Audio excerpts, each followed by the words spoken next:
I would like to thank you all for coming to the first session of this difficult to treat cases forum.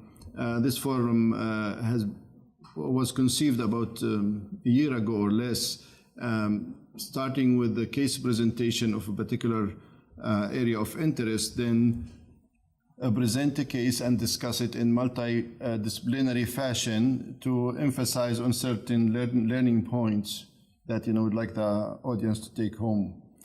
And as you see, these sessions will be recorded and will be on ProMed TV for CME credits if somebody in the future want to attend it. You can go into that website and attend it, and therefore it will be recorded and it will stay in record. So that's why we have to be in certain situation, focusing on where the camera is and so on, and the voice recording and the appropriateness of comments in the discussion and to feed into the educational goal of the session. So I will start with the lung program. There will be this afternoon colon program and then thyroid program. So we started with these three diseases that highlight the multidisciplinary approach to different cancers and presenting cases that require certain clinical coordination between different teams. So for the lung program, we are going to have a short presentation, then we will have a case discussion, and we will leave the question answer till the end. So please, you can write your questions and then you pass it to me, or the organizer will pass it to me, and then I will try to lump the questions and try to present it to the panel. So my presentation about lung cancer will be about the roles of multidisciplinary team in management of lung cancer. And basically we'll discuss also the various roles of the members of the multidisciplinary team. If you look at the disease trajectory, start from the pre-diagnosis to diagnosis, treatment, and post-cancer treatment, and there are roles for different team members that are enhanced in one point and maybe less in another, but we have a role to play almost as oncologist subspecialty, irrespective of our discipline. We have a role to play in the control of lung cancer and fighting lung cancer. So before diagnosis, we have as healthcare professional prevention role of counseling patients about smoking cessation, and of course now screening is FDA approved, is a level 1 evidence. We should screen our patients for lung cancer, and we have a role for the mass education about the risk of smoking and the importance of detecting lung cancer early. When you are managing lung cancer, there are a few questions that we will be hearing also these questions answered in different way when discussing the case. The first thing you need to do is to confirm the diagnosis, to get an accurate diagnosis. The second thing is to stage the disease properly. The third one is to ask the most important question that should be clearly asked and answered in a multidisciplinary fashion, and that is the patient curable? Can we cure this patient? And if not, how can we help the patient the best? And of course, as a region, we should always think of getting more data about the epidemiology and the outcome and the management of our patients, so we can contribute to the literature and the evidence that's available. When you are dealing with the diagnosis step, the team has the role of interpreting the imaging studies, and you will see that what it may appear straightforward to someone, it may not be that to another. And then the radiologist and the team would recommend if there is further function or further imaging or tests need to be done to confirm the diagnosis. How to obtain the tissue diagnosis, from where, which procedure to do to get the tissue diagnosis is also a team decision.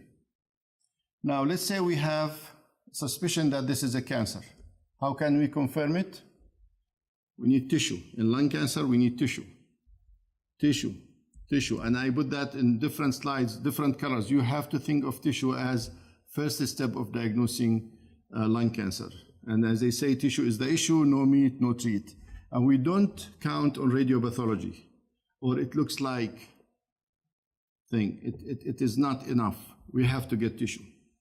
Now, getting the accurate diagnosis is not just getting impression of diagnostic, name of a disease. We should have enough data in the diagnosis to make a decision. Therefore, we need not just the tissue to get diagnosis. We need enough tissue to make a decision if we need to do further molecular studies, immunohistochemistry, and so on. So having just a tissue diagnosis, histopathological diagnosis, is not enough nowadays. Okay? So why getting adequate tissue is important? Because certain therapy may be harmful or even fatal to a subtype of lung cancer.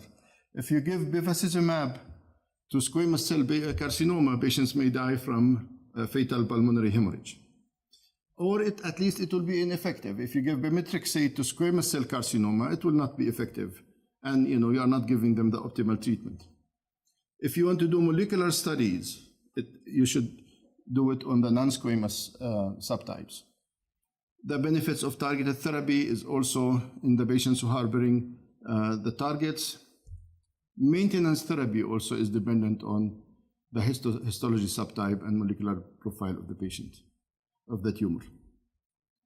So how to get tissue, we will hear more from Prof. Kattan in the case discussion, but we should look in principle to the most accessible lesion, choose representative lesion. If you have 100 lesions, all of them are solid and one is necrotic, you don't go after the necrotic lesion. You go up behind the representative lesion of the disease. Get as much tissue as you can. It doesn't make sense to get few cells, a small needle when you have tumor in front of your eyes, and you can get a bigger piece and to do as many tests as you want. You should keep in mind that it could be something else. It may look like a lung cancer and turn up to be something else. It may end up being TB, it may end up being lymphoma, and so on. So you have to hold your horses and wait for an official written report, to act on it. Suspicious for malignancy is not a diagnosis, please. Looks like malignancy is not a diagnosis. Suspicious for malignancy means you have to do further workup to get concrete, solid diagnosis. So we need to do it right because a human life is at stake here. And therefore, the first step is to get accurate diagnosis as early as possible. So there are different ways of obtaining tissue. We may discuss that in the case, from getting cytology from fluids that's accessible to needle biopsy, to bronchoscopy with biopsy, endoscopy, EGD with biopsy, and surgical biopsy. So let's say the first step, we confirm the diagnosis, we are sure of it. So what will be the next step? The next step will be to determine the stage of the disease. And the stage is very important for two reasons: prognosis and management. As you know, management of lung cancer and many cancers, almost solid tumors, is stage dependent. So that's why it's very critical to do the TNM staging in non-small cell lung cancer. MDT role is very critical in staging, and it's not cases doesn't come clearly demarcated, and the CT scan doesn't come with letters written on it, stage 3A, 3. No, you have to interpret this. The team has to be comfortable whether this is a clinical staging is acceptable, or you need something else to confirm the stage. And that the team has to decide, do we need to do mediastinoscopy? Do we need to do biopsy of this single lesion that's not, that's distant med? So the team has to decide about this one. So then we discuss as a team the cure question, and if not curable, also we discuss how we best help the patient. Overview of the treatment of lung cancer in one table, and the 3 pluses are almost the standard of care in that category. So in stage 1A to 2B, surgery is the mainstay. One answer, surgery is the way to go. Of course, there are cases that, it's debatable, inoperable, that's a different story. But I'm talking about straightforward standard of care. Radiotherapy has a major role in stage 3, as we will see in today's case, but has almost a role in every stage. Stage 1 inoperable, and stage 4 with METs to the brain, to the spine, and so on. So it has a role in all the stages. Systemic therapy, only stage 1A we don't. 1B, if it's more than 4 centimeter, we may, but chemotherapy or systemic therapy has a role in all the stages from 2A onward. Palliative care actually is a standard of care now in stage 4 lung cancer. It's actually prolonged survival more than any other chemotherapy. So early intervention with palliative care, they treat the symptoms of the patient is critical in management of lung cancer. But any patient with stage 1 with symptoms, anything, you can involve the palliative care. Palliative care is not end-of-life care. Palliative care is symptom management, quality of life, and so on. And if you look at this table that we work in the lung group on it, and we are updating it as things evolving very fast. And you can tell for the systemic therapy, and that's the only table I'm going to talk about the systemic therapy, is that you start with knowing the histological subtype, and then the EGFR mutation and the ALK fusion status. And now we have a new one that's approved two weeks ago, the PDL1. So we need to do PDL1, but that's will be mainly in the second line. But anyway, we have now to start thinking about that, because there's an FDA approval of medication based on PDL1. And then you see how the treatment based on the level, the line of treatment, the performance status of the patient, first line, second line, third line, and onward. So that's why it's very important. If you see the pathology as a first step, is very critical in determining the flow of the management decision. So why multidisciplinary approach is important? Because the medical knowledge become increasingly complex, as you know. There is evolution of subspecialization. The oncologists now, they cannot keep up with all the diseases. So there'll be thoracic oncologists. Even the pulmonary, there is interventional pulmonary specialty. The surgeons, the general surgeon, is not the best person to do thoracic surgery. The thoracic surgery is splitting, probably from cardiac surgery. And so there's a lot of subspecialization because of the complex,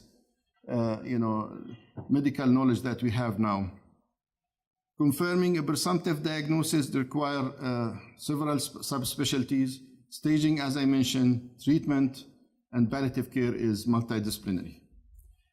So in the multidisciplinary is a system where allows the people to exchange input from different disciplines in a situation where you have adequate information to make a decision and reach a consensus about the patient's management. And this should be evidence-based treatment decision. And if there is deviation from evidence, if you want to do out-of-the-box kind of thing, if you want to think outside the envelope, the MDT is the best place to do it. Don't do it like a cowboy, single-minded, by yourself, decide what to do. You are going to do aggressive therapy also. But if you have a team that is rational, that is patient-oriented, cure-oriented, and you agreed in a consensus that you should do this step that is outside the guideline, you go for it. So the thoracic MDT has different specialty: the pulmonary physician, chest radiologist, interventional radiologist, thoracic surgeon, medical oncologist, radiation oncologist, palliative care, lung pathologist, GI subspecialist, in addition to other supportive staff and clinical disciplines. And if you go through this, I'm not going to take a lot of time, and basically, you have to see where the patients come into the system with presumptive diagnosis, different discipline, help here. Then you confirm the diagnosis, presumptive staging, you confirm the stage, final diagnosis, you treat, and then start following the patient. And the multidisciplinary will be the engine behind the flow of the patient going into the right step of the disease management pathway. And this table illustrates in list format the role of every discipline in diagnosis, staging, treatment, and palliative post-treatment. Palliative / actually I should do this palliative care / survivorship or something, because not all the cases goes into death. Fortunately, we are curing a lot of patients, and there's different needs for that. And then you see here the different disciplines and their role in the disease management. Now, there are a lot of functions for the multidisciplinary teams beyond individual patient care. And that is, providing the best patient care in general, but improving the care system delivery is another one. Education, and I'll mention a few things, and research. And then career development and job satisfaction. How you can improve the healthcare delivery. Let's say in the team you discuss a case and you find a chest X-ray that was abnormal 6 months ago, and it took the diagnosis, the physician to act 6 months later. And that's real case happened with us when I was in Arkansas. And before I go to Cincinnati, the team discover why that late diagnosis. And then as a team we have to discuss that and resolve the issue. And then within the team you say who will be getting the call if the MRB did not get the call from the radiologist. And they say that the thoracic surgeon and the pulmonary, we will be taking all the abnormal X-ray, and so on. So you resolve the issue there. You also have a network. You know whom to refer to, whom to ask about abnormal X-rays and so on, in your institution, especially if you are at a large institution with different interest groups and different subspecialties. If you want to develop and implement guideline or adapt and implement guidelines, you need your team. If you want to present something to the institution leadership, you want a new machine, a new test, a new clinic, as a team you'll have much more confidence, and of course increasing the patient's confidence.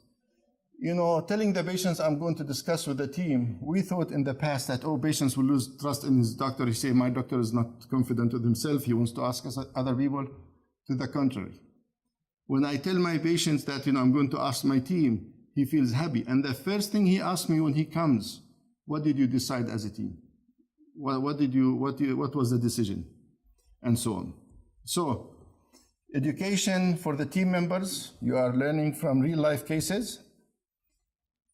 You are teaching the institution's colleagues, the people in your hospital, other outside healthcare professionals in symposia, workshops, and so on, and of course the public education and outreach programs.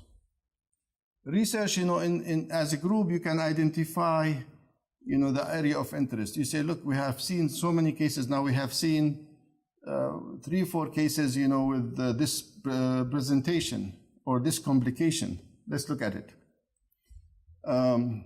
If I have a study and then, it needs fresh biopsy, it needs a procedure. I cannot go sign up with a study and get IRB approval and all of a sudden find that my radiologist, interventional radiologist will not do it or cannot do it. Believe me, one study is stopped in the US, and that's in the US,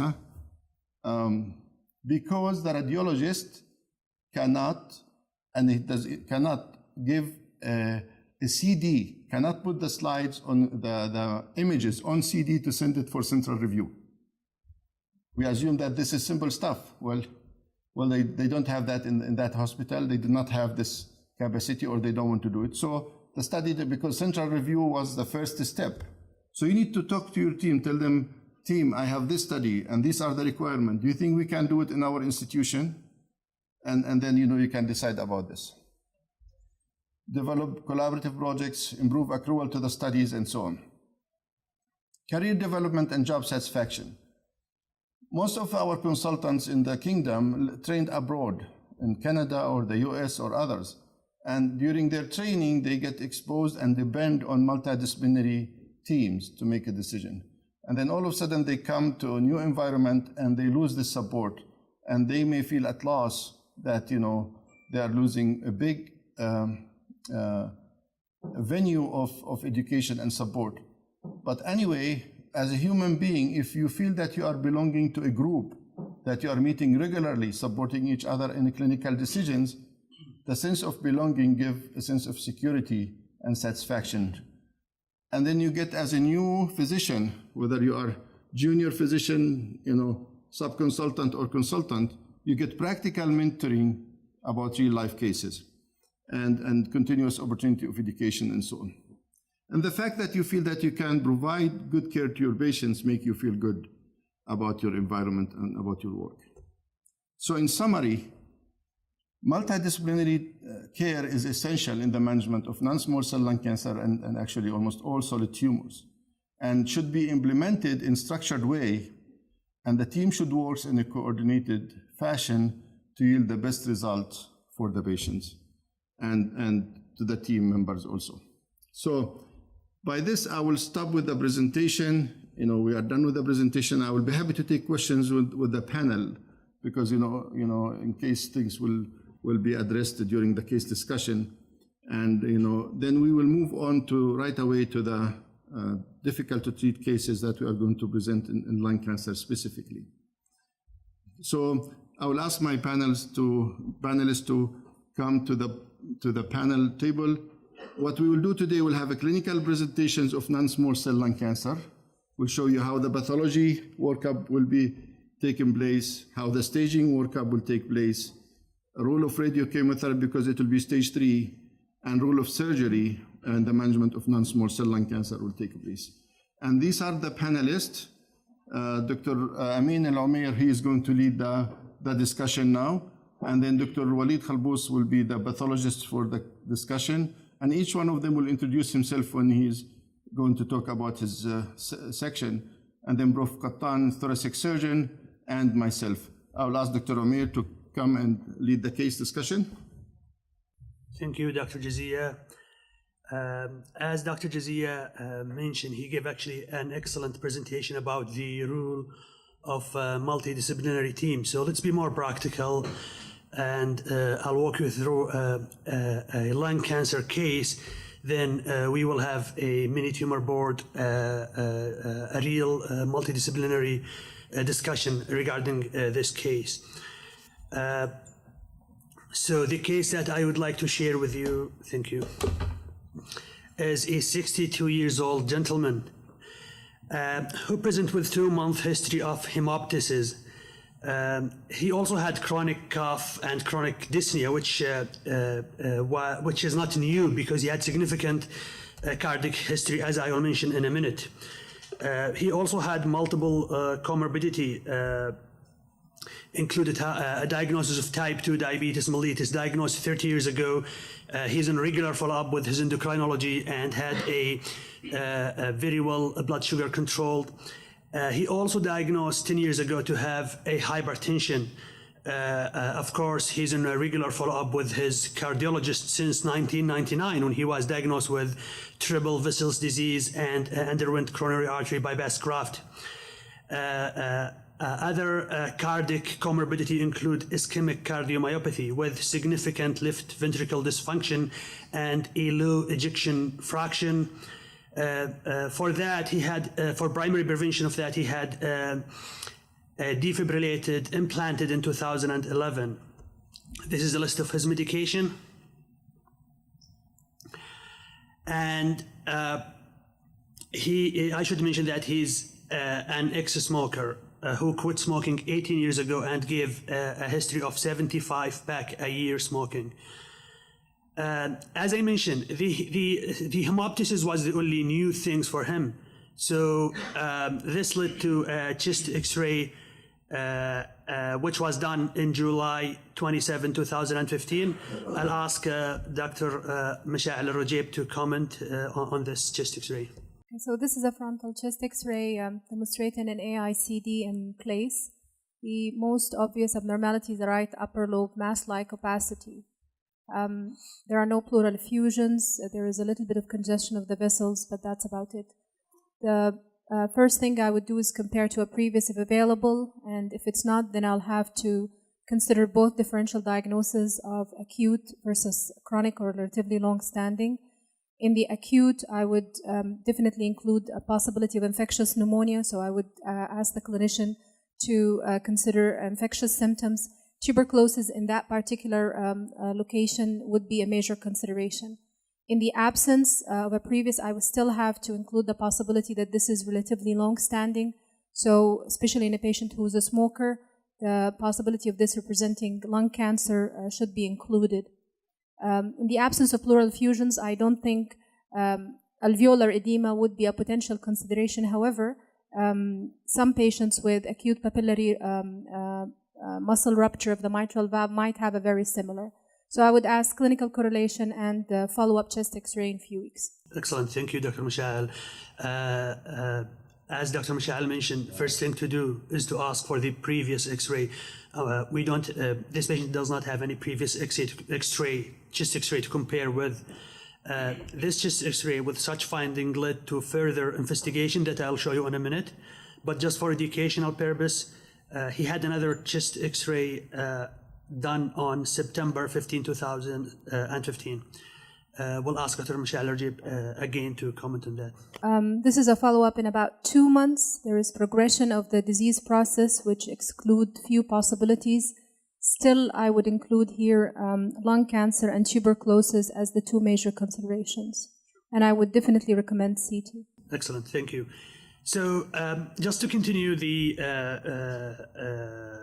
history and physical examination, when we examine him, apparently he had, it's a little hard to assess his performance status accurately because he had a lot of other comorbidity and significant cardiac history, as I mentioned. But apparently, we estimated his ECOG performance status to be around 2. Rest of systemic or local examination was remarkable. Blood work were normal. I should mention that his creatinine was a little bit on a higher normal side, was 108, eGFR more than 60. So, like Dr. Mashal said, we need to do CT scan. And as I mentioned, we did not wait for, we don't have previous chest X-ray to compare, so things move parallel, and we did CT chest. I'll again ask Dr. Mashal to kindly comment on this imaging. So I'm going to start with this. This is a coronary format from a CT chest. There is a right upper lobe, large mass. It's more than 7 centimeters. I do not see lung nodules, neither in the opposite nor in the ipsilateral lung in other lobes. I can identify a few nodularities superior to it, which suggest the possibility of lymphangitic, and I'm only mentioning, so these nodularity suggesting possibility of lymphangitic spread. Now, even though we don't have a tissue diagnosis, I would assume that this is lung cancer and start staging it as such. Next. Sure. So this is again the lobulated border of the mass. It's reaching to the mediastinum, but on the subsequent image, it's not really invading it. Next. Okay, so you can see a nice mediastinal fat, so there is no mediastinal invasion. There is separation between the mass and the adjacent vessel, so no vascular invasion. This is the lateral border of the mass. It's reaching all the way to the pleura. There is irregularity, but the subpleural fat is preserved. So even though there is a possibility of a parietal pleural involvement, there is no evidence of chest wall invasion. So at least a T3 disease. Excellent. For the regional disease as well, we want to comment on this. For nodal staging, I can see an R4 lymph node here. It's not necrotic, so that even goes more with lung cancer. I did not identify any any contralateral supraclavicular lymph nodes. So T3 N2 by CT, but I don't usually designate that in my report. Sure. Thank you very much, Dr. Mashal. So he had bronchoscopy and bronchoalveolar lavage done on August 25, 2015. The bronchoscopy itself showed a narrowing of the right upper lobe. However, there was no endobronchial lesion or any lesion in the lumen itself.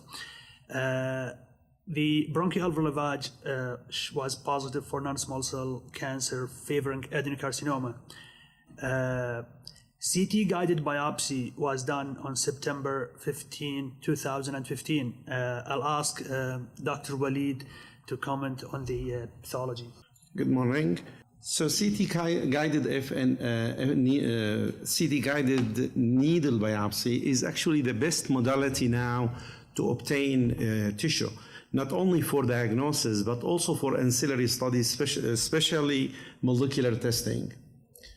So this is one of the core that was submitted. As you see, the core, it looks like a lot of pale area as well as pink area. Majority of the core will be adequate for molecular testing. However, there is some exception, as you see it here. This is one of them, that we have a lot of dysplasia. Dysplasia is fibrosis around the tumor. And also we have extensive lymphocytic infiltrate. So basically the tumor is only those few islands that you could see.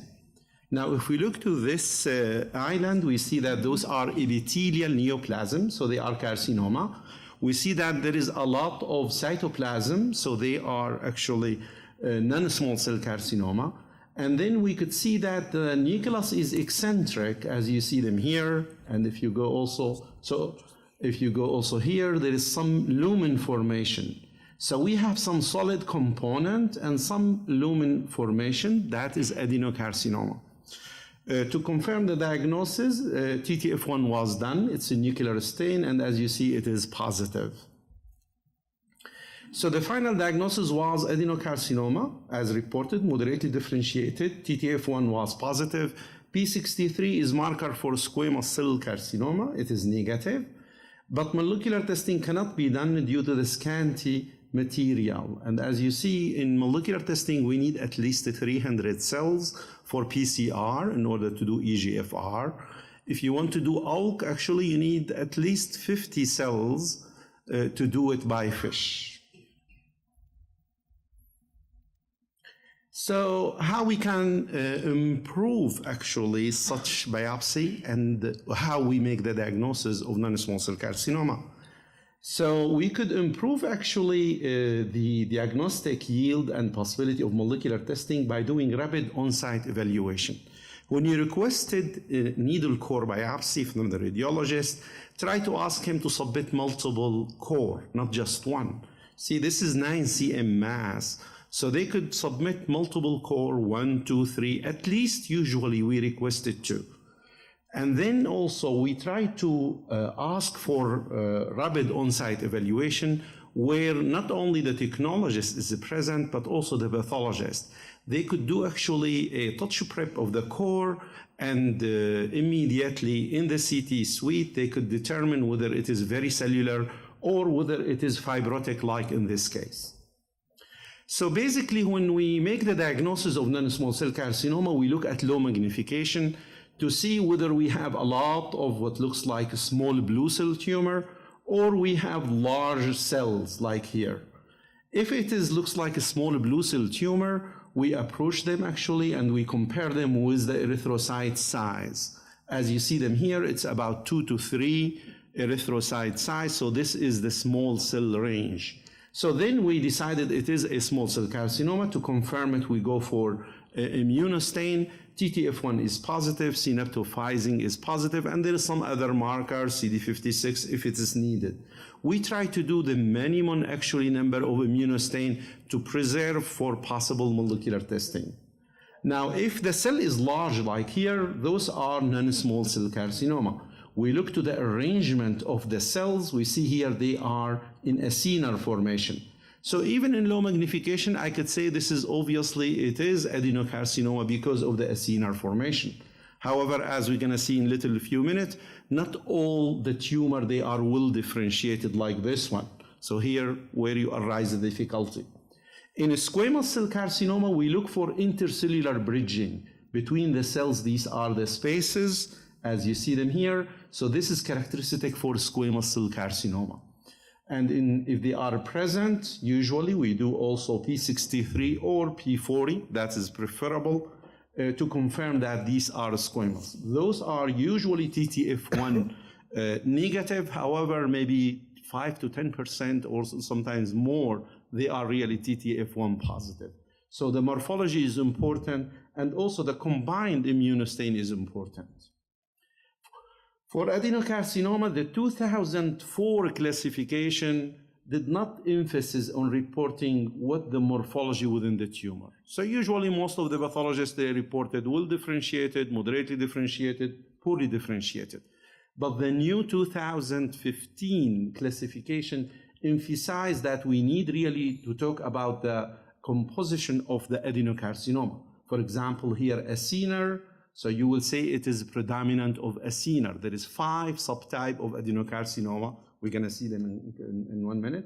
And then if it is solid like here, you mentioned the predominant of solid. And if you have the 2 components, you mention what is the predominant. The solid is predominant, and you put them in 5% increment, like 80% solid, 20% acinar, like in our case. And in some cases where it is difficult, where you don't see really obvious adeno versus squamous, you need to use immunostain. And the best immunostain is TTF1 and P40 or P63.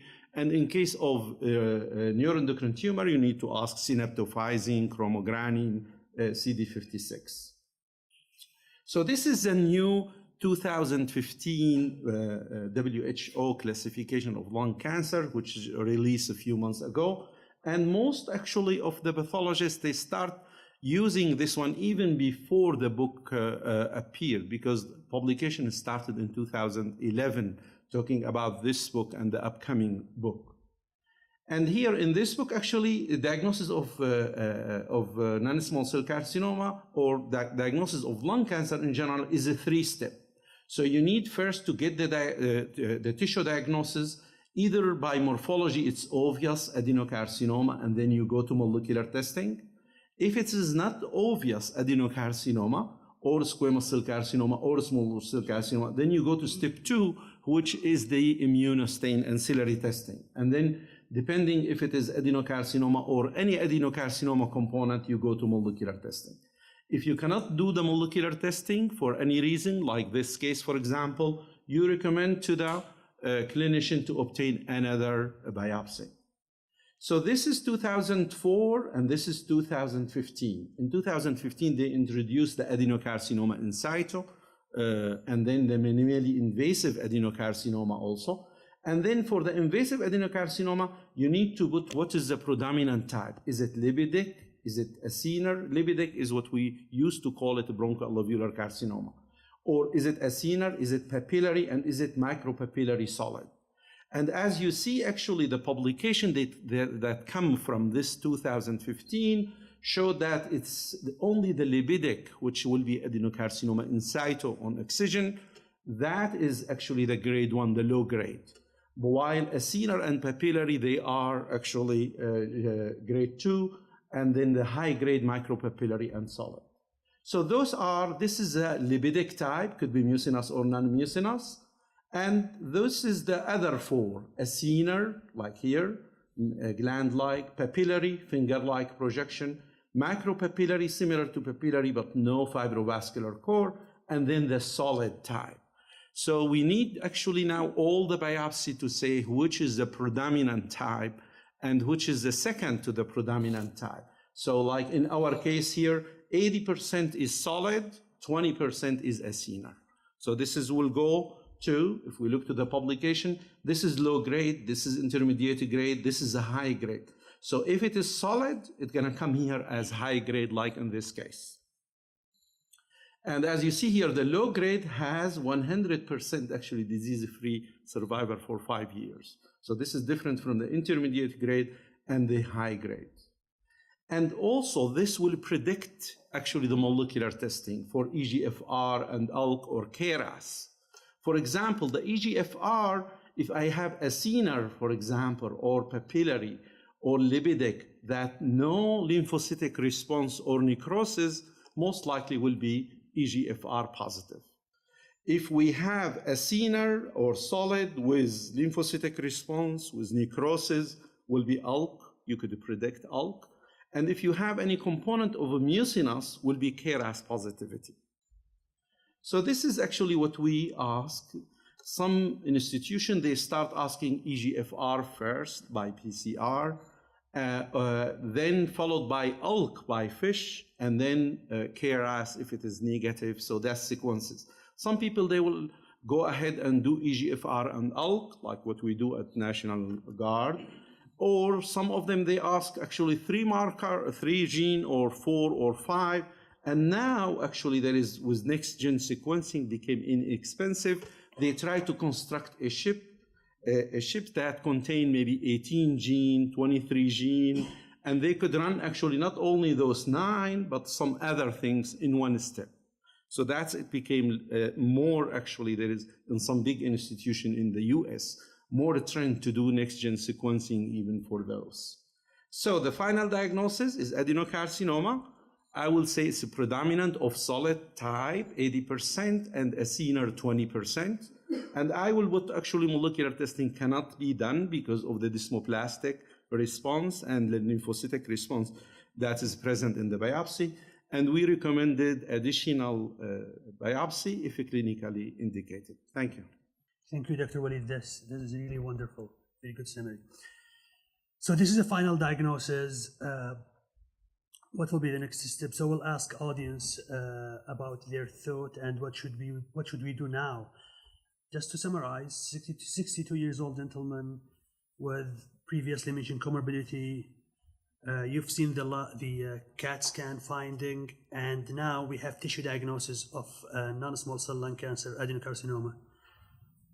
After confirming the diagnosis with tissue diagnosis and local regional extension of the disease by the CT, so we should exclude distant metastasis, bone scan, and. Excellent. So you want to do staging workup? Okay. What will be the staging workup that typically we do, or the standard workup, staging workup for lung cancer for such patient? Yeah, such patient has mediastinal lymph node and a tumor size was about 7 centimeters or more. So we should exclude bone metastasis and liver. Correct, I agree. So this is exactly what we did.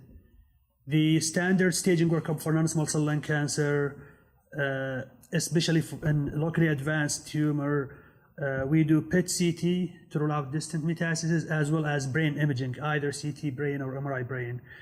It should be done within a month before the start of treatment. So if you had an old scan, then you need to re-scan the patient. Like you said, if PET-CT is not available, I know you mentioned bone scan, then you need to do conventional staging, which is bone scan is part of it, CT just abdo-pelvis, and you need to do mediastinal staging. Also part, it's not staging workup, but we need to do cardiopulmonary assessment before we proceed with our treatment.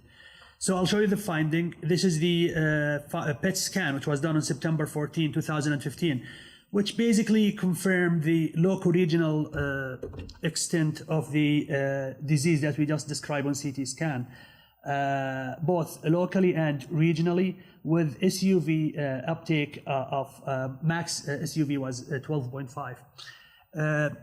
I should mention that PET-CT did not show any evidence of distant metastasis, so did the MRI brain.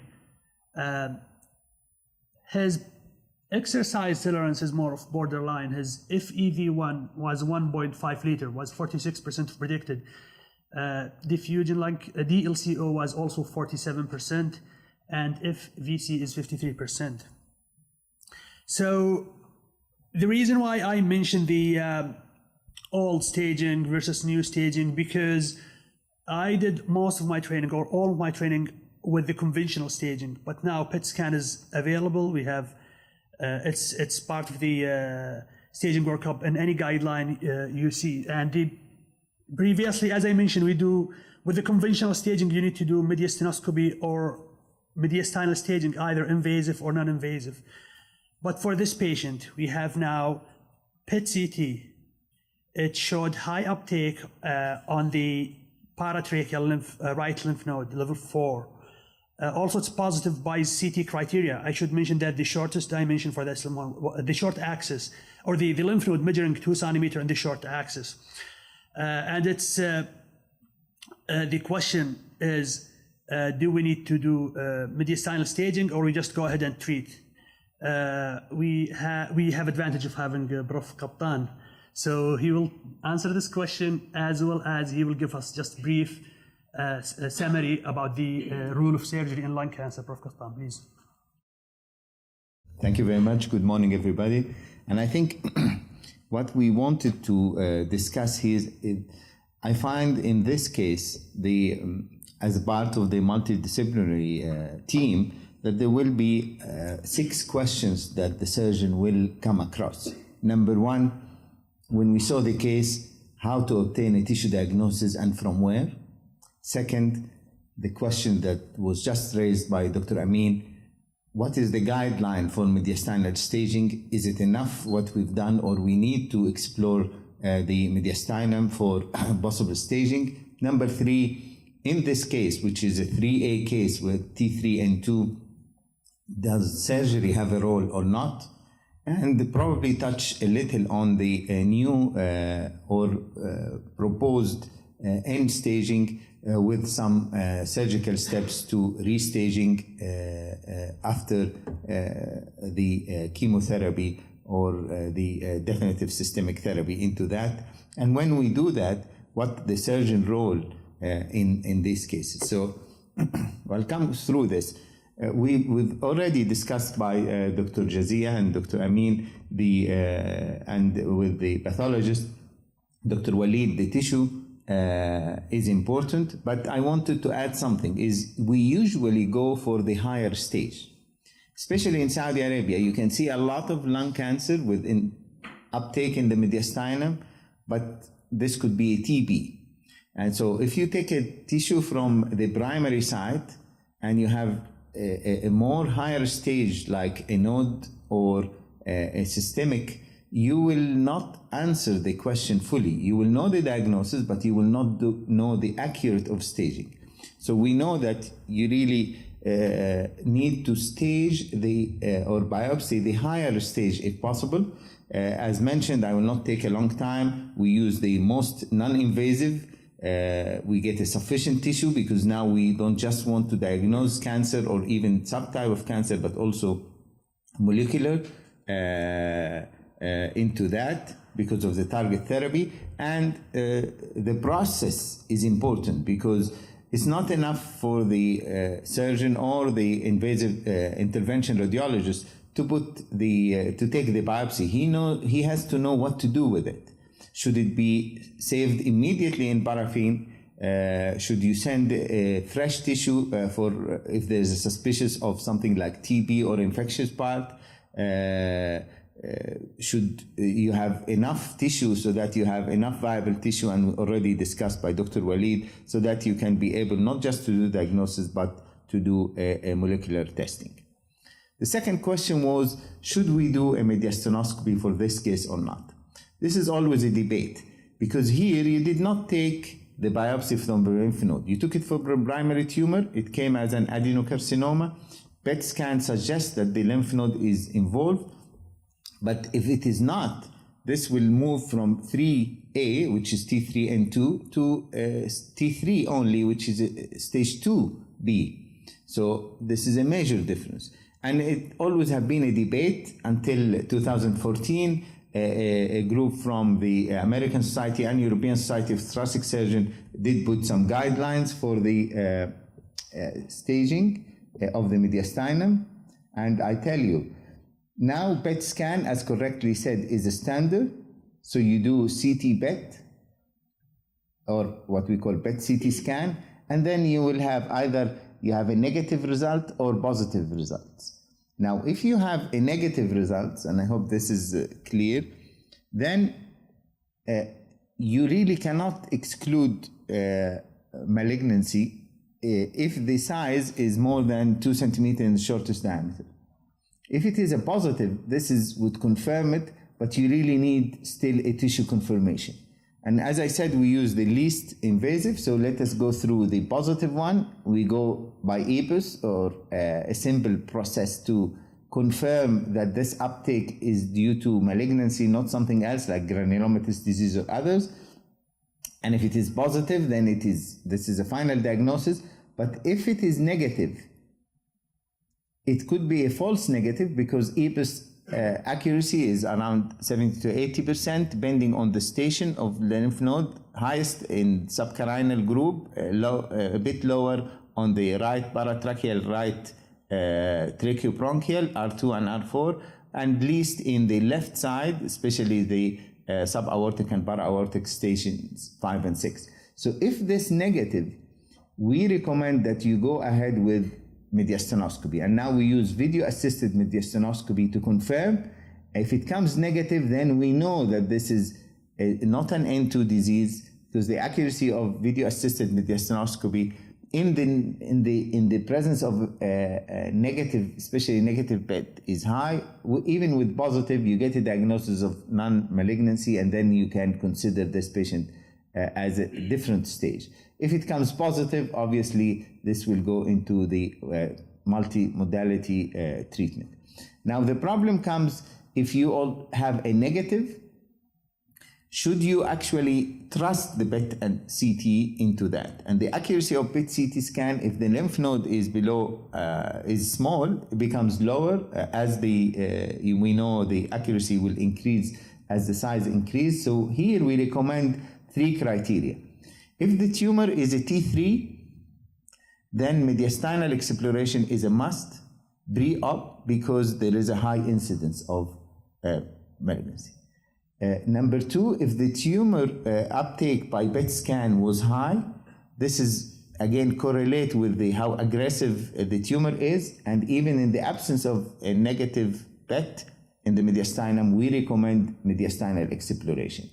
So, and third, if the tumor is central, we also recommend that in the absence of a negative PET, we do a mediastinal staging because the very high incidence of N2 disease found intraoperatively in central tumors. And those central tumors may require pneumonectomy. You don't want to do a pneumonectomy for a patient and you discover later that he's an N2 and he did not take neoadjuvant therapy, and we know that he was downstaged. So 3 criteria. If the tumor is more than 7 centimeter, which will be a T3, if the tumor have a high uptake in the PET scan, if the tumor is central, we recommend to explore the mediastinum, even if the PET scan is negative.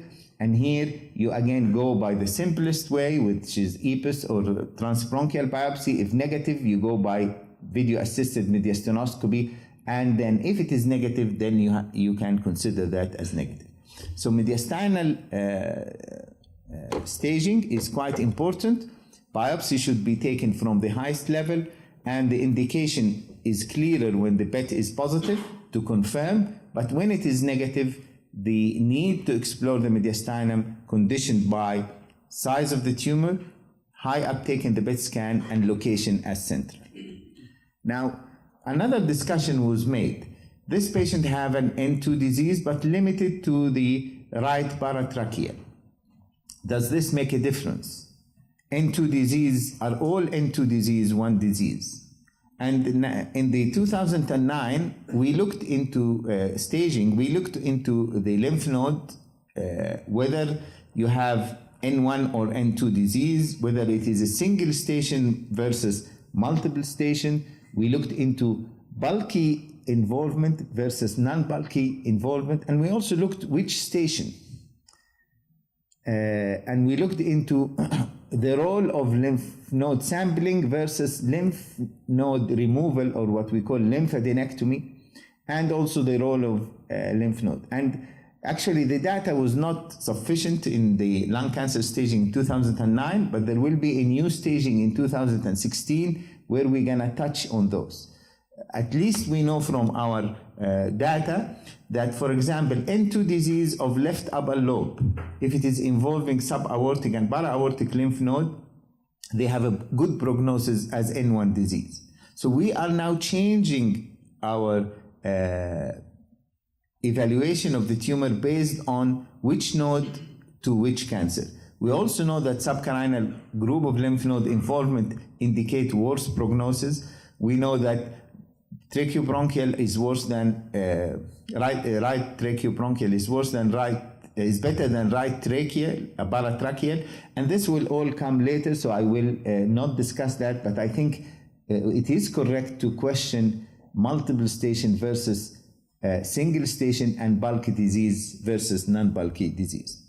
Now, the third important point I want to say is, now if this patient goes into a multi-modality treatment because he's not a candidate for surgery as a first-line treatment, what is the step? And the way of restaging is important, because in restaging, you probably need to go through the same process as the first staging. So you need a diagnosis, if you don't have it, to confirm. You need restaging, and you need reassessment of the patient. We try to avoid re-mediastinoscopy because there will be a lot of fibrosis and higher risk. That's why in the beginning we use the EPIS, and in the second time we may actually use the mediastinoscope. Of course, PET-CT remain the golden standard, and the uptake should be considered residual uptake in approved biopsy of cancer of a node suggests residual disease. And you always look into role of surgery if you are aiming for cure. Absence of uptake or reduction in a mass does not mean that this patient is cured, and we always recommend to look into the primary disease and consider surgery. Of course, in advanced diseases, we would like to avoid pneumonectomy and consider post-operative systemic therapy plus possible maintenance therapy. Now, the last slide I would say is that what do we do ourselves? We get the case and we see the case at the member of the multidisciplinary team, but then when we take the patient to OR, we always ask ourselves a few questions. One, do I have a diagnosis? Because although rare, but occasionally you fail to get a tissue diagnosis before, and you have to do an intraoperative diagnosis before you proceed. And if there is no clear preoperative diagnosis, we do that intraoperatively. We utilize frozen sections, we utilize thoracoscopy in the beginning to confirm the diagnosis. Second, do I have full staging? And it's always important to restage by naked eyes, because a lot of times minimal pleural effusion or pleural nodules may appear morphologically, but are too small to be seen in the CT and maybe too small to be having an uptake in the PET scan. So you always restage again. Before you do any resection, you look to the pleura, you look to the pleural effusion, pleural nodules, you feel the remaining lung if there is another nodule in the other lobe. You look into the hilar and the mediastinal lymph node. And it's important you do your restaging, because you may change the decision of surgery if you find that this case by morphology, and you always use the frozen section to confirm and do that. The third question is, can I do a pneumonectomy if I need to? So we assess the hilum and the possibility of pneumonectomy, and then it doesn't mean we're gonna go ahead. We do the minimum lung resection that it is required, and we ask, can we do a lobectomy? Obviously, in selected cases, you may even think of segmental resection. We always recommend complete lymphadenectomy. It helps in accurate staging and also have a higher chance of cure. We always consider, do I need to do anything extra, additional resections or additional removal of any suspicious area for aiming for a cure? And always remember, safety of the patient is important, and in selected cases additional procedure may be done, especially if the patient had concurrent chemoradiotherapy before the surgery. He's at higher risk, for example, for bronchopleural fistula, so we do additional measures to avoid that. Patients who had pre-op chemotherapy and radiotherapy may also be at risk of post-operative pulmonary edema. There is a pre- and peri-operative process into that. So the role of surgeon is not just to go in and resect, but to go through all these steps to confirm that the patient will have benefit from his surgical resection, aiming for cure or improve in his survival. Thank you. Thank you, Prof. Kaplan. This is really good.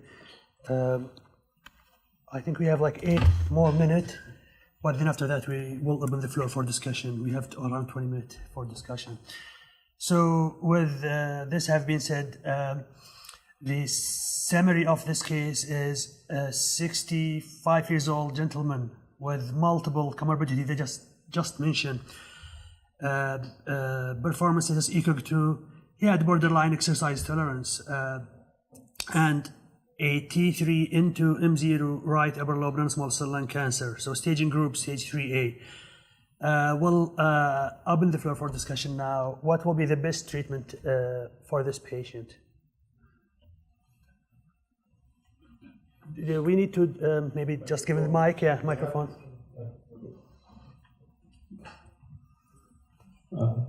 Actually, for this case of 65 years old, performance status 2 by ECOG, T3 and 2.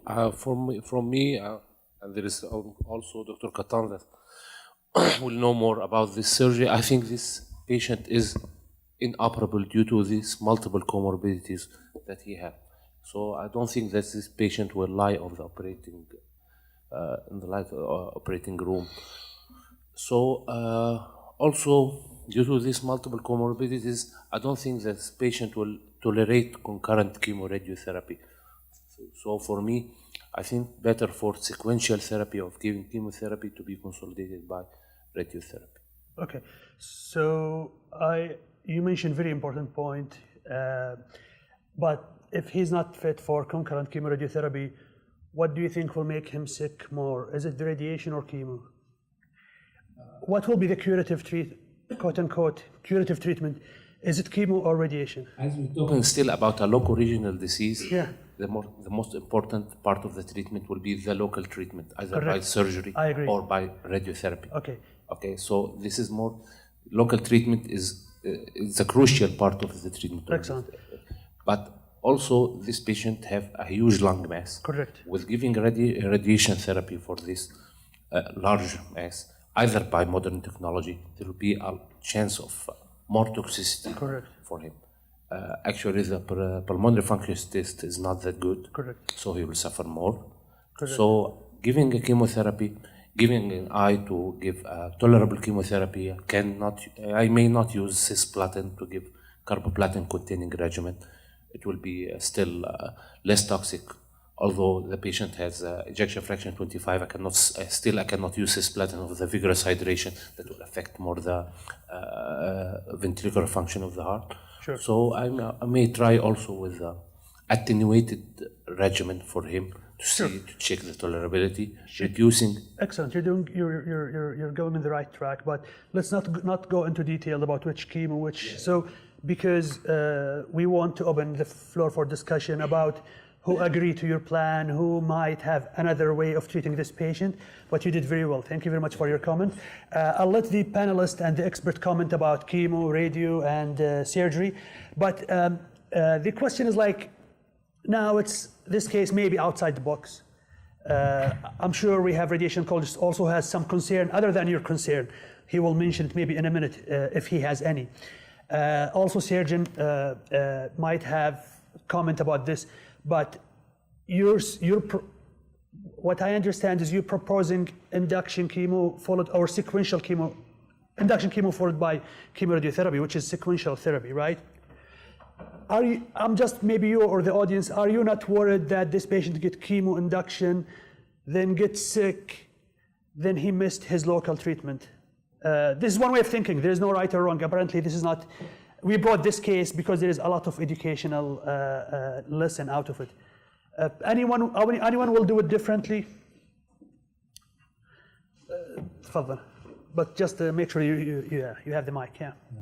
If we're not considering surgery at all, I think we should consider getting another specimen for molecular studies because we Excellent. don't have, Excellent. We will talk about this, but I did not rule out surgery. We're just brainstorming, and there is no right. I don't think there is one correct way of treating this patient.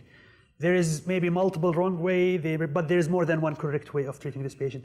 The question is, how would molecular? I actually was planning to comment after Dr. Walid talk about do we really need to push for EGFR and ALK, or do we can delay it maybe and start the treatment patient or treat patient soon? Who think that, just show of hand, who think that it's a must to get molecular, otherwise who think that we should take more tissue for a molecular, and who think that no, we should go ahead with treatment? Just show of hand. Who think that we should take the molecular? Okay. We'll ask you guys how would it change your treatment, but there is apparently think that we should not do it. How would it change your treatment?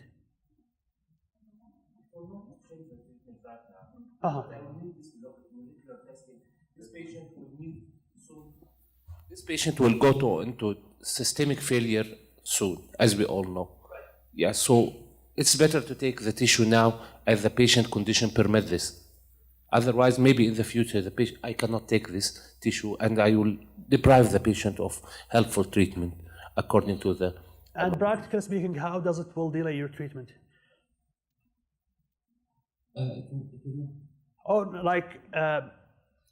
So some will argue that we should go ahead and treat this patient because it's not... So you're saying the primary treatment will not change, but if he had distant down the road, we will need it. It's coming. Sure. Yeah. So I'll tell you, I agree. It does not change our primary treatment. We don't delay it also.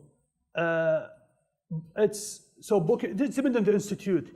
So you need to book him for. So by the time you get tissue, you need to arrange. So we walk you through the sequence of this case. By the time you get tissue diagnosis, we start working on staging workup.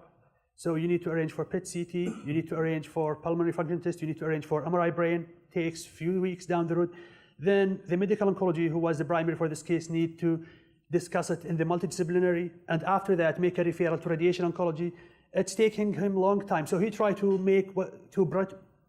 make sure that the priority is for certain things. And the treatment, if we decide to give him, you're proposing induction chemo followed by chemoradiotherapy, this is gonna take at least 3 months, 4 months. So this is the priority now. Then tissue diagnosis, he might fail distantly, he might not fail. So this is the thinking about it. So this is the reason why we decide to go more without repeating the biopsy. But thank you very much for discussing this very important issue. So do we agree? So who agreed for sequential therapy? Show of hand. Okay, so we get at least 2. Who want to do concurrent chemoradiotherapy as treatment option? Show of hand. Okay, majority. Excellent. Okay, and I disagree for concurrent chemoradiation. Excellent. His ejection fraction is 25%. He has a big N2. Correct. Then even with modern radiotherapy, you cannot exclude the heart from your side. So I disagree about concurrent. What will you do? This is not a radical patient to treat with his such medical condition. So what will you do? Palliative chemotherapy or according to molecular studies. Because radiotherapy here is a make the patients may result into more morbidity. Sure. So you're concerned only about radiotherapy to the heart mainly. That's why he's not fit for. You think, as a group, say we'll get Dr. Gatlan to comment about surgery. Then he's not fit for surgery. He's not fit for radiotherapy. Then it's early palliative, right? Yes. Okay. Yeah. Good point. So you're worried about his heart. So, doctor, we have the radiation oncologist, Dr. Saif. Can you comment about this concern? So typically, cardiac toxicity, when does it happen? I might also show you the image and tell me if you can spare the heart from your radiation or no with the new technology. So I think that's a good point. Like from the beginning, like patient having ICD, it is like a challenge for radiotherapy. So, but we take that usually in consideration. So usually we prefer this patient to cardiology and get all the information about the ICD.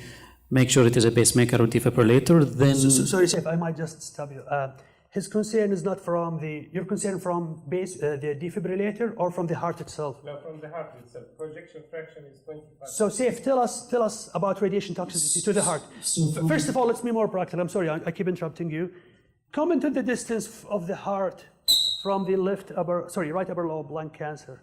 So it's still, I mean, with this tumor, even if it is touching the heart, I mean, we safely can irradiate the patient to the radical dose 60 or 66 gray without any acute or late toxicity like such a patient, which he can die from lung cancer in few months if you left him untreated. So we don't have any acute cardiac toxicity lead to, death or lead to ejection fractions, reduction or heart failures. If the tumor is touching the heart, there is like acute pericarditis, which can resolve, so it's never been like a life-threatening condition.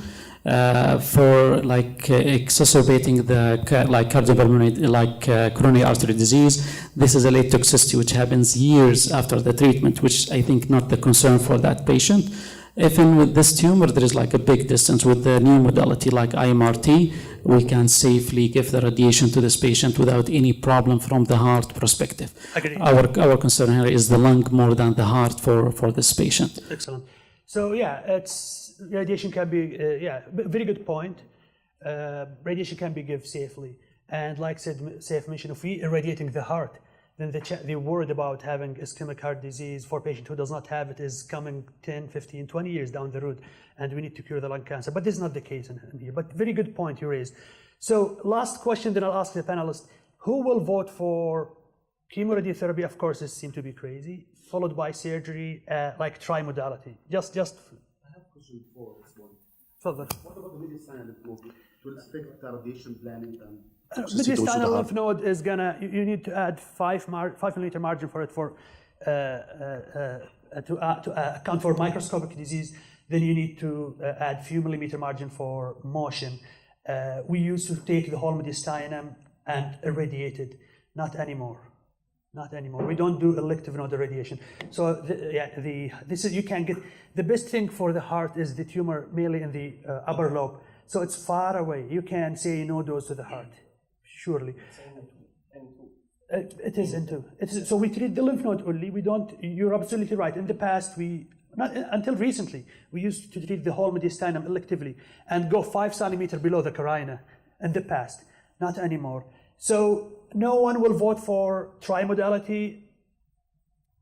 Prof. Gattan, do you agree to whatever being mentioned about this patient had comorbidity, has a defib? I think if we go back to Dr. Jazia's slide, in such a case, the question that I didn't hear anybody raising is, does he have a chance for cure?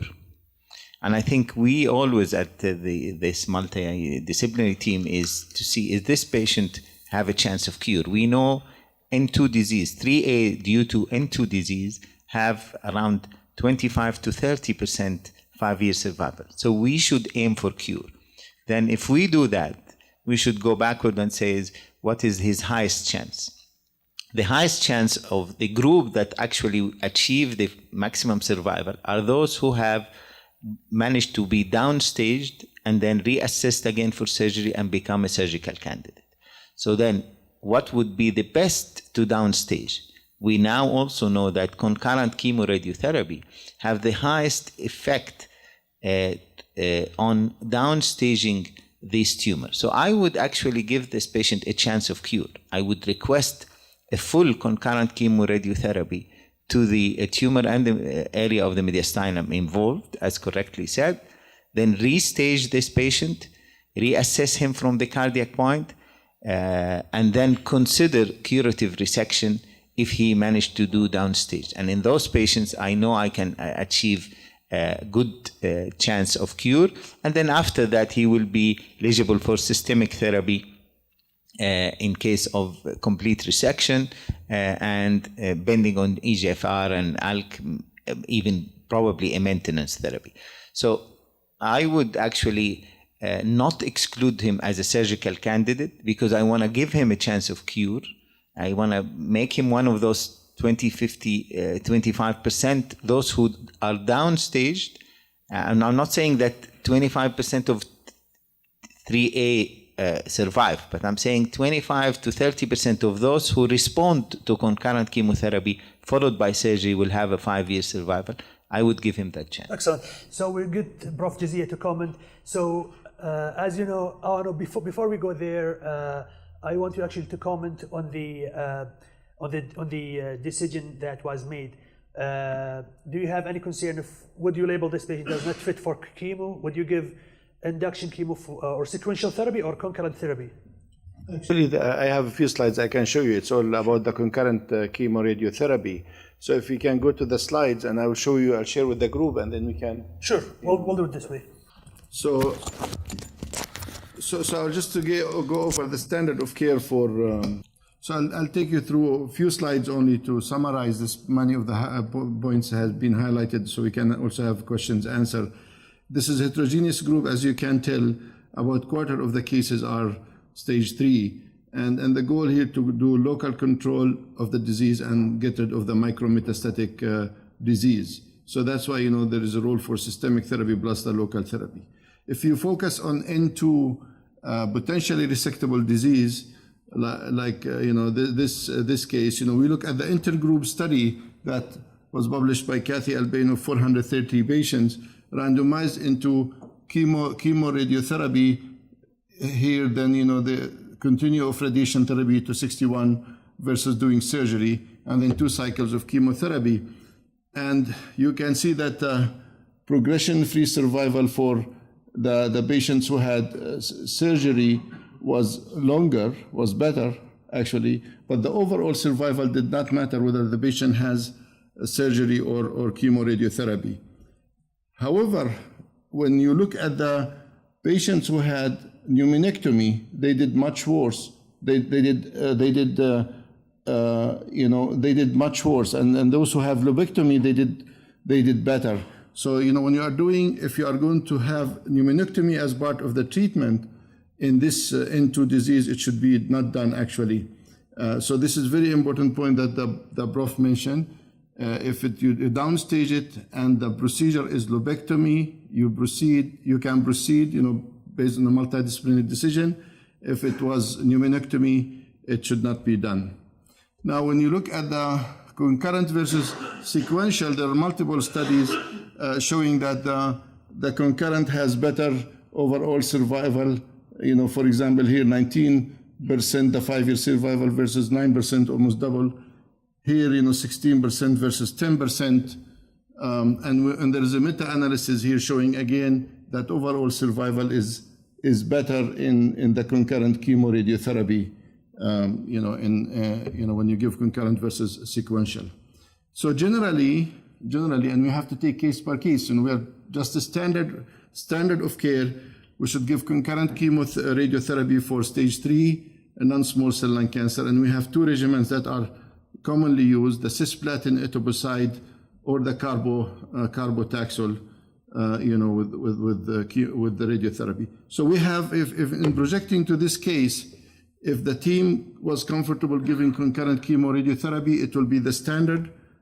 If the surgery, if he's surgical candidate, if he was downstage, then he'll be imaged, worked up, after 45, or actually you can complete even the 61 gray, and then you see if he's downstage enough that the team is comfortable to do the surgery, then it will be done.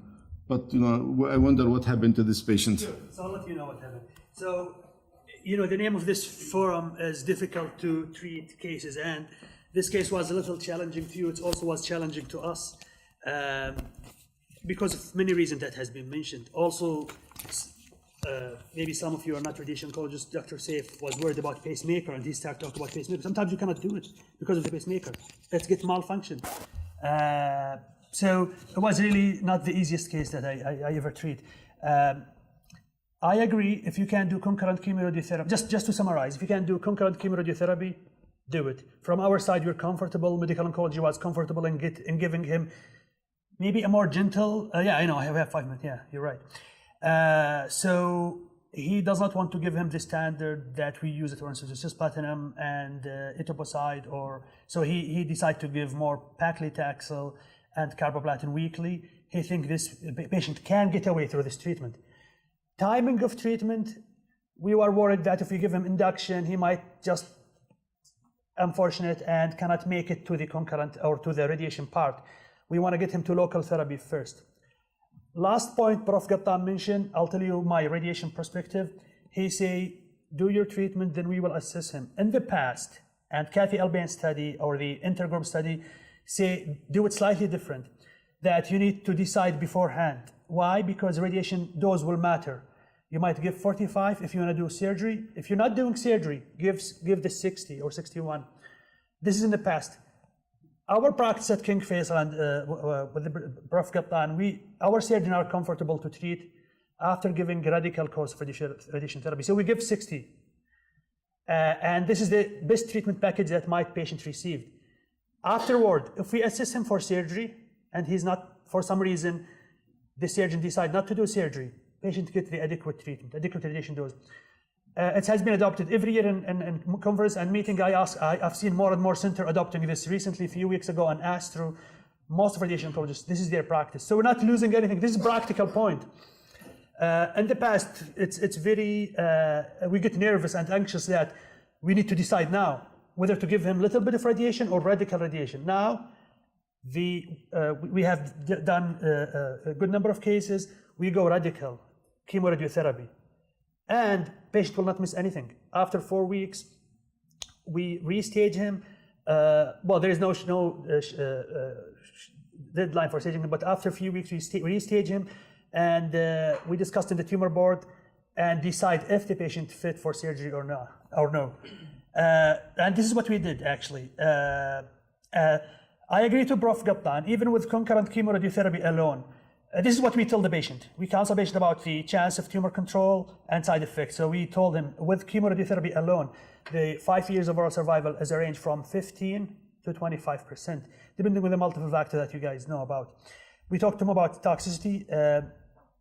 The therapeutic ratio is all about tumor control. You want to increase tumor control, but make sure that it's not at the expense of toxicity. This is the toxicity that we're worried about. We told patient about acute side effect. In this case specifically, we are lucky that the pacemaker was not in the middle of our radiation field. So we can do it. Sometimes if it's in the middle of radiation field, we ask cardiology to move it to the other side.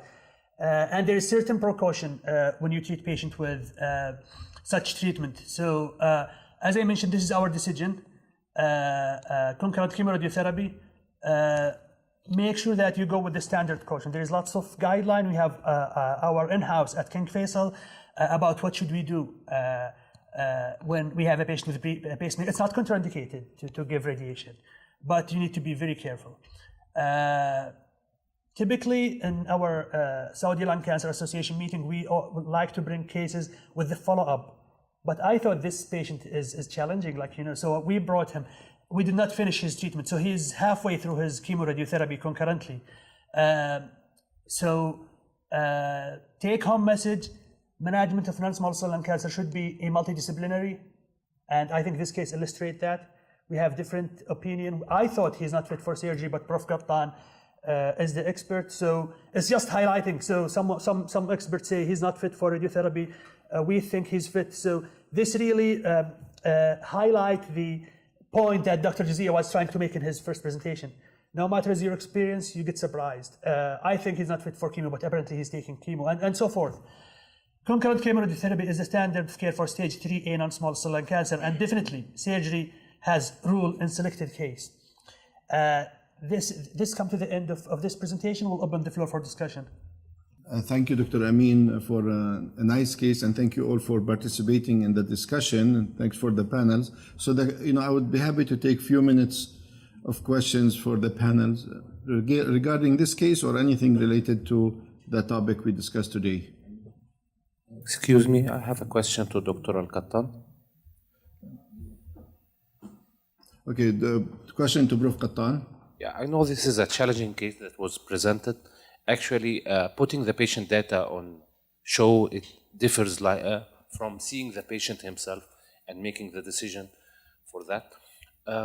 I agree with Dr. Ahmad that there is many many options and still all of it is correct. We didn't see the patient to judge fully what is optimum for him. But my question for Dr. Al-Qattan, I thought previously and initially upon discussing this case that this patient is inoperable by his medical comorbidities. So we're still thinking about the resectability after concurrent chemoradiotherapy, which is not the issue for me. This patient, do you feel this is operable patient? And this patient himself may go to after concurrent chemoradiotherapy or this side effect of the treatment and have more comorbidity rather than the initial one. So with this initial comorbidity, do you think that this patient can lie on the table of the operating room? So Prof. Qattan, if we can differentiate between inoperable and unresectable, these two issues. Yeah, yes. I think there's two questions. This is a local disease, so that means there's a curative intention to treat, and that will only be if he responded to the concurrent chemoradiotherapy to become what we call resectable with curative intention. That means downstaging of the N2 and probably just confirming there is no further metastasis have occurred. The second will be, so it is, the second question, is that resectable? We know that is a peripheral tumor involving one lobe and one node station is resectable. So there is no intraoperative problems of removing the lobe and doing a lymphadenectomy. The third will be, would the patient tolerate that? And we usually depend on general assessment of the patient, but we focus on the cardiopulmonary. From the pulmonary point, I think he's FEV1, because if he needs a lobectomy, this lobe already non-functional.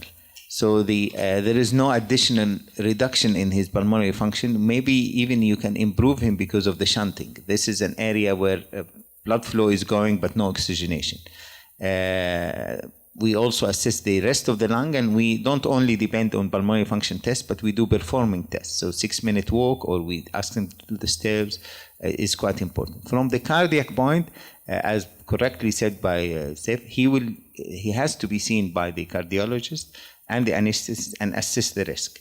And that is something we haven't done yet, but it will be done because it's too early to do it now. It's when we think he is suitable, then he is reassessed again extensively by the cardiologist. And if from the cardiac point he is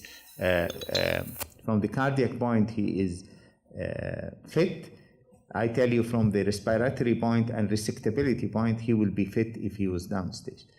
The question is to do a very early decision to deny surgery. I think it is not correct.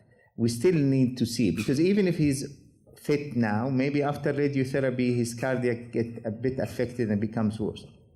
And that's one of my slides. You re-stage the patient as if he's first time. So that includes cardiopulmonary assessment.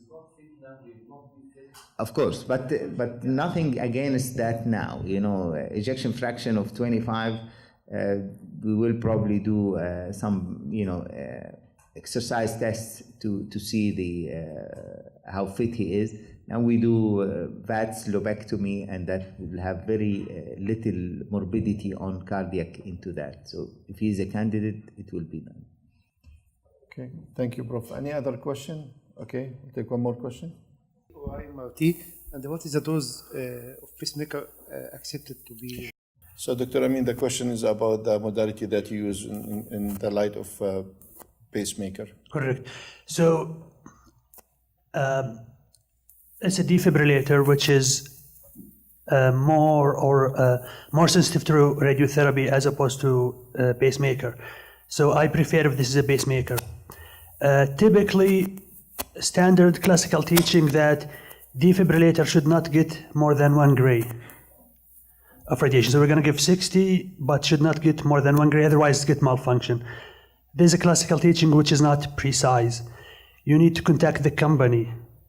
And this is exactly what we did. And they told us, yeah, most of our defib tolerance to radiation is 1 gray, but this specific defibrillator is more tolerable to radiation, so it can get up to 5 gray. We tried different technique. So if you want to come off the defibrillator, you will be shooting through the spinal cord. So I don't want to go into more like planning wise, but if you want to come, you should come off defib. You can't put those exiting or entering through defib. So we did IMRT, which is usually we don't like to do on such patient. But the fact that we contacted the company and they told us you can give 5 times more dose than what you propose to do, make our life easy. So we did it actually rapid arc or VMAT. The pacemaker itself, on the plan, on the paper, it's getting 2.9 gray. I measured it in the first 5 fraction, where we put something called TLD to measure the radiation dose, and weekly after that. It's perfect. Things are going on the right direction. We're far below the tolerance of defibrillator. What we do also, Dr. Saif was planning to touch on those points. Patient was seen on the day 1 by the cardiology before the radiation and after the radiation to check the pacemaker or the defibrillator to make sure that is not affected and to decide when he wants to see him after that, whether weekly and so forth. Most important thing, which come to the point that maybe Prof. Gattan was answering the previous question, we actually get fooled by the fact that this patient has defib. I spoke to a pacemaker clinic. They told me he is not a defibrillator dependent. We put it as primary prevention. Each time we checked it, since 2011, he's actually not depending on it. We just keep it there for prevention. His cardiac function is way better than what we expect. Did I answer your question? Okay. I say something. Just sometimes, actually, the presence of defib that are not the patient not dependent on makes the anesthetist more comfortable. Right. Because even post-op, wherever complication can occur from anesthesia in general, he knows easier how to treat it. So always don't look to defib as a contraindication for surgical resection. Correct. As well as not contraindication for radiation therapy, because you can move it even in middle field. And this also, back to Prof. Jazian point that, we expand our multidisciplinary. Now we need cardiology to sit down with us. Yeah, I contacted him more than maybe anyone from our discipline. Okay. Well, I would like to thank the team, the panelists for a wonderful session. I would like to thank the audience for being good participants in the session. Thank Bayer for putting the session together, and we'll conclude our session.